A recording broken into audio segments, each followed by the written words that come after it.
We ready? Start. Mr. Vice Chairman, the Minister of Railways has given us some impressive figures regarding route mileage, the number of passenger trains that run every day, the number of goods trains that run every day, the number of millions of passengers who travel by train.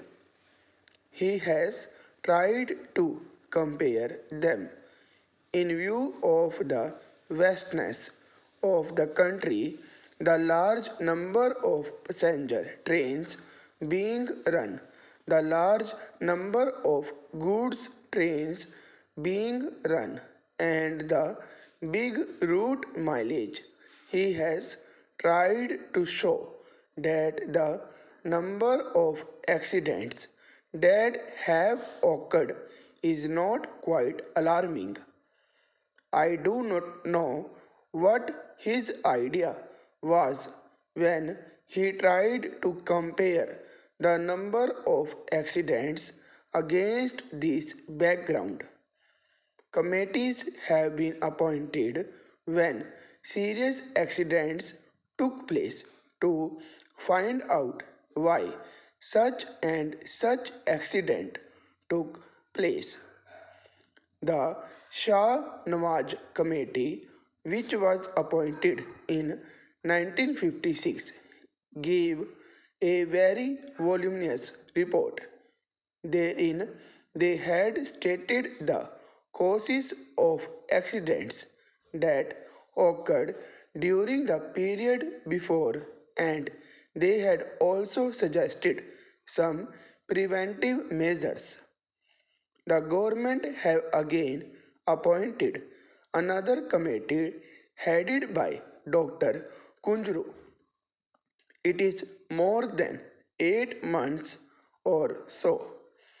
I do not know why an interim report has not been submitted by this committee.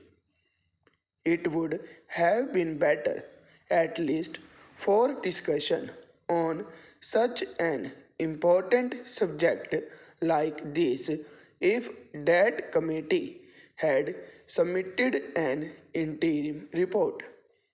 We could have offered more constructive suggestions. Unfortunately, the committees that are appointed take their own time to submit their reports.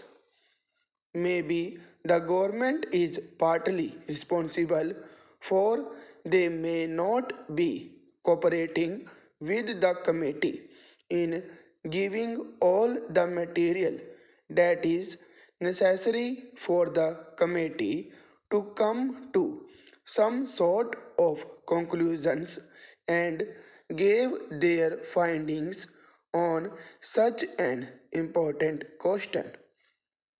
Time and again we have discussed this question of accidents, and I was really pained to see how the minister tried to minimize the seriousness of the railway accidents. He also quoted in the other house the figures, the number of accidents that are taking place in other countries, particularly America and England. The conditions that are obtaining in these countries and that are obtaining in India are totally different. There, many of the accidents take place not because of follies, not because of the limitations under which those railways work, but mostly because of the environment that there has been in those countries.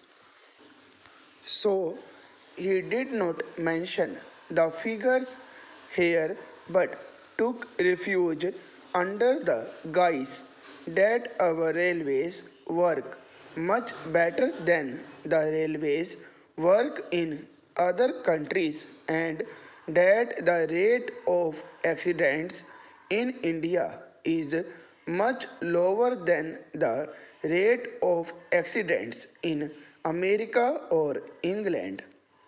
Sir, by having this discussion, the Railway Board and the Railway Ministry should be able to learn some lessons, and if they are prepared to implement the salient suggestions that will be made by the members, then many of these discussions will not take place and many of the accidents that take place these days will not occur.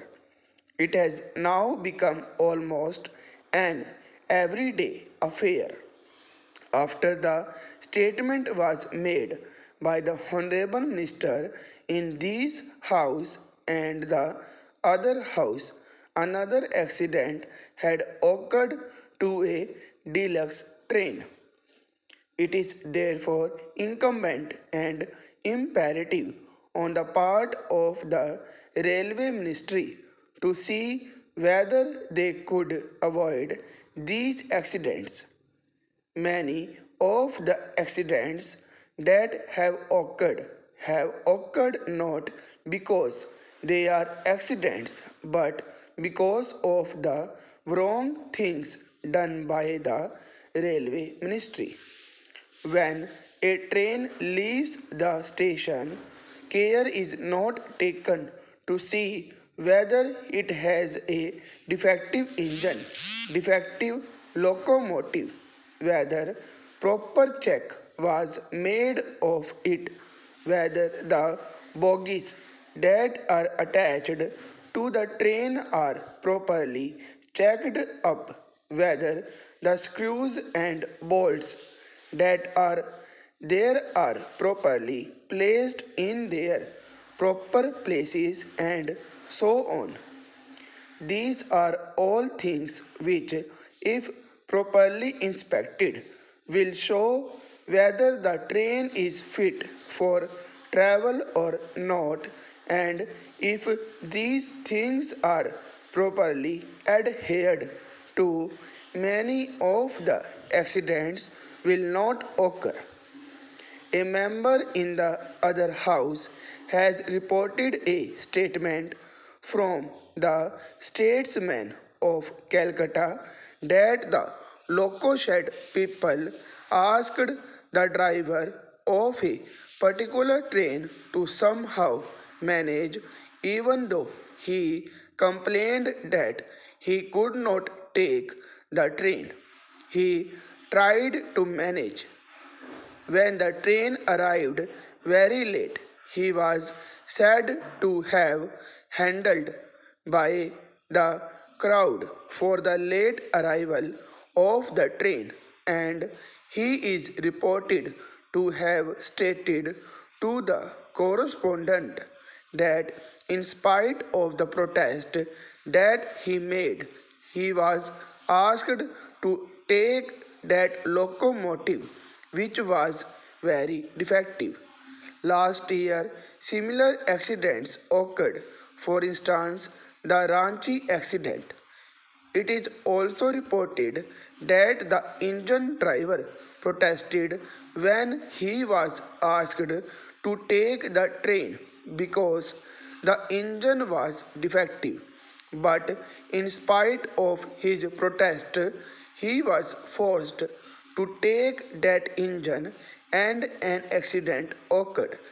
I am glad that an inquiry commission has been appointed to go into the cause of the accident.